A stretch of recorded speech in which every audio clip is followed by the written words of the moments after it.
The Tao of Self-Confidence, episode 420. Welcome to the Tao of Self-Confidence, where I share stories of amazing women who have discovered their inner journey to self-confidence. Visit our website at thetaoofselfconfidence.com. Your inner journey to self-confidence awaits.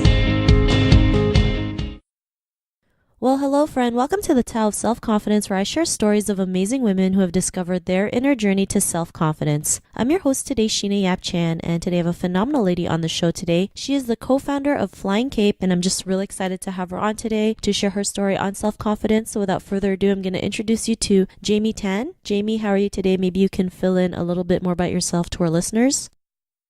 Hi, Sheena. Thanks for having me. Just a little bit about myself. I started a company, co-founder of Flying Cape, an online booking platform for children's tuition and enrichment classes based in Singapore. So Flying Cape's vision is to be able to use technology to help close the gap between learning styles and the practical application of finding schools that fit the learner's learning style. We're currently working with esteemed academics from all over the world to achieve our vision of research to results and hope to reach out to more families so that they can find the best way to nurture their child and make the right choices in an affordable way.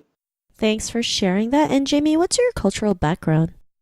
Well, I'm a middle child of a family of three children, typical Singaporean Chinese family. Growing up, I remember my family schedule was very work like clockwork. So Mondays to Fridays were study, and Saturdays were enrichment classes like piano and ballet. Sunday was family day with grandparents. Mom ruled the house and was very values-driven and principled. In the Chinese culture, there's a tendency for older generation to favor the son in the family, and I think in a way it started this way for me. But thankfully, my parents were quite open-minded and progressive and I pointed out the favoritism whenever I had a chance to do so. And I was always told that I could achieve whatever I set my mind to. And so, in my family, it was always hard work and a good education was how we're going to get a bright future. Thanks for sharing that. And what would be your favorite self-confidence quote?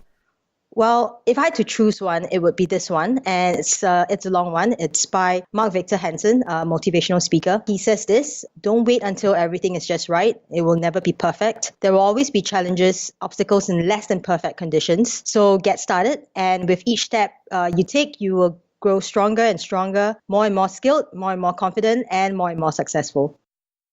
Thanks for sharing that great quote. And it's such a great reminder that everything doesn't have to be perfect. I know a lot of us feel like we have to have everything like perfect to the T to start something, but it's just really starting and, figuring it along the way. So great quote that you mentioned. And in your own words, how do you define self-confidence? To me, self-confidence is the memory of success. For me, it's really looking at a seemingly impossible task, breaking it down into smaller, more manageable ones, and pushing as hard as I can and seeing how far I can go. So for me, I love challenging myself, and I'm a competitive person by nature. So I tend to drive myself quite hard to achieve my goals. Often have to remind myself that the objective is always to do my best and learn as much as I can along the way. There is this great book by John Maxwell called Failing Forward. I've read the book countless of times, and it really shifted my inclination to just play it safe and avoid failures and rejections. So, after reading the book, I had a major mind shift. I find that rejections and failures is really part and parcel of our lives and a really critical component to us growing mentally, spiritually, and emotionally. So the most important thing that we can do for ourselves is to learn quickly from our own experience, the experience of others, the people that have gone before us, and just enjoy the journey.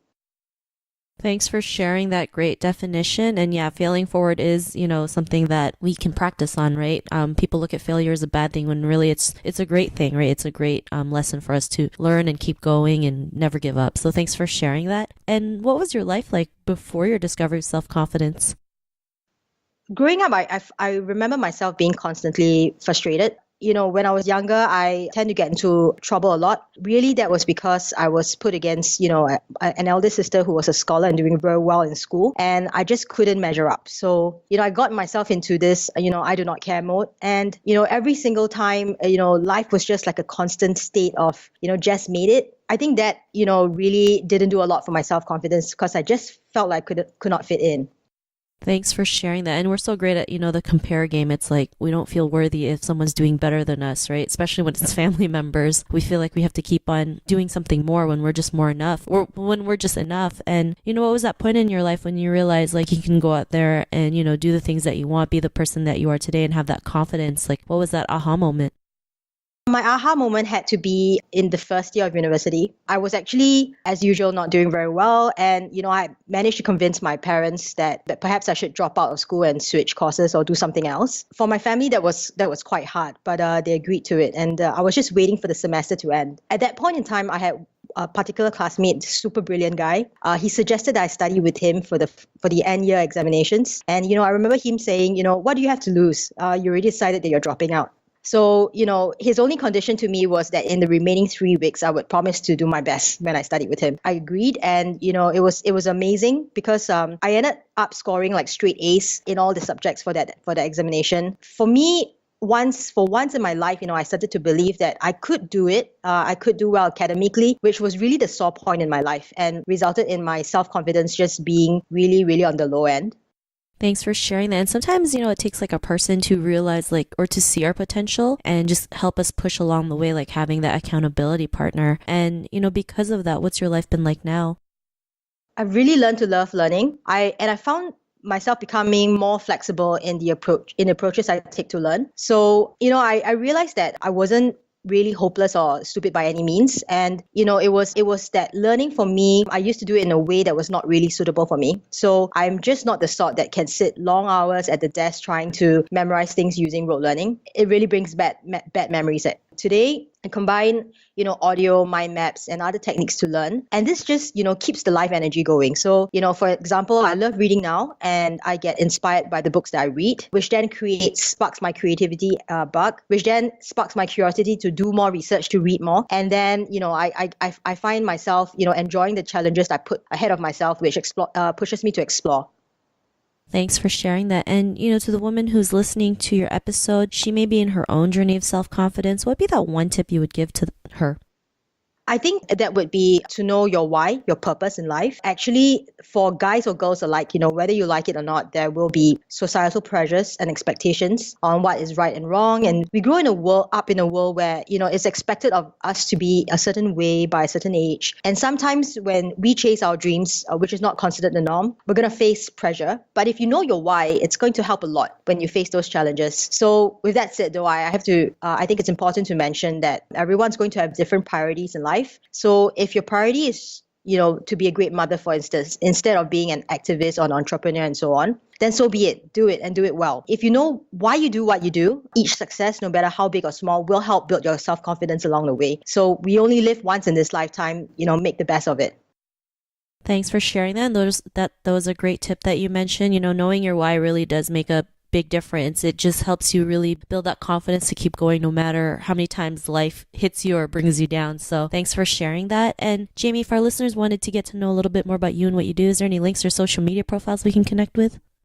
Yes, you can find me on www.flyingcape.com.sg. Hit the online chat and, we'll be right with you. Awesome. Well, thanks for sharing that. And to our listeners, if you want to connect with Jamie, you can also head on over to thetaoofselfconfidence.com and search for Jamie's name. Her show notes will pop up along with everything else that we talked about. And I just really want to thank Jamie for taking the time to share her story with us today. So thank you so much. Thanks, Gina. Not a problem. It was great having you on the show. And to our listeners, be on the lookout for another new episode of another amazing woman's journey to self-confidence. And we'll talk to you soon. Bye for now. Bye. Thank you for tuning in to another amazing episode of the Tao of Self-Confidence. Want to learn how you can use podcasting to market your business? Download your free report by visiting our website at thetaoofselfconfidence.com. Your inner journey to self-confidence awaits.